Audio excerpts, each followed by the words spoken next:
21:45. When Robinson then showed up for the flight that he'd been rebooked on, he was arrested, now charged with use of a cell phone to threaten, maliciously convey a bomb threat, and phoning in false information.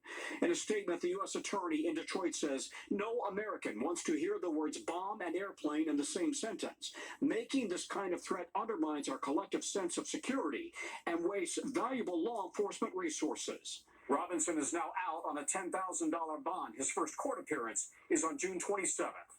Tom? All right, Tom, we thank you. Now to the absolute shock overseas and horror over a school shooting in a place where they rarely happen. A gunman opened fire at a high school in Austria, killing 10 people and himself. Molly Hunter has that story. In the middle of class, multiple gunshots ringing out, piercing the calm at this high school in Graz, Austria's second largest city. Police responding within minutes, special forces on the scene evacuating terrified students. At least 10 people were killed and 11 injured when a 21-year-old former student who never graduated opened fire around 10 a.m. He operated alone, police say, using 2 weapons he owned legally. After the took his own life in the school's bathroom. Das war schlimm. The school said it was unexpected. We had so many injuries. Even our teacher died. This afternoon, people lining up to donate blood. The only way possible to help. The only thing we can do to help. Tonight, some mothers lucky enough to be taking their children home. So das war ganz schlimm. I'm thinking about how bad it is for other parents, this mother Eva says. I get scared all the time. Her son is safe tonight, but he called me while the whole thing was happening, she says.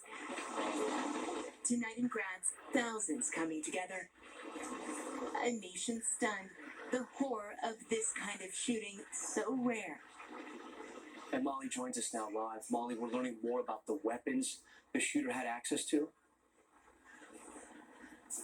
Tom, that's right. And authorities say the suspect was unknown to them, so a big part of the investigation will now focus on the weapons that he used, how he got them. Police say he used a handgun and a long gun. Tom? Okay, Molly Hunter for us. Molly, thank you. We want to stay overseas now with the emotional homecomings tonight as Russia and Ukraine exchanged prisoners, with desperate families finally seeing their loved ones again after they were locked up in Russia.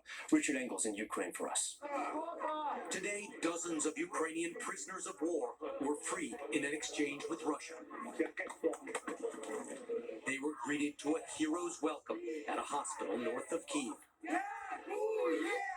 But they looked like the living dead, gaunt, heads shaven, their bodies broken, and some said beaten. Alexander Kulkov told me he was a prisoner for over 3 years and that the Russians broke his ribs. If nothing was already broken, they would break it, he said. Hundreds of families of missing Ukrainians tried to show the POWs photographs, hoping one of them might have seen their lost father, son, or brother. Olga Serhichuk had no luck. I am happy for those who have been returned, but I am so sorry my husband is not among them, she said. But just a few feet away, Tanya Shestak couldn't contain her joy. A prisoner saw her father 2 days ago and said he's doing well. This is the first information. Yes. First time you learned that your father is still alive. Yeah. How are you doing? Oh, very. Very exciting. I can feel you squeezing my arm.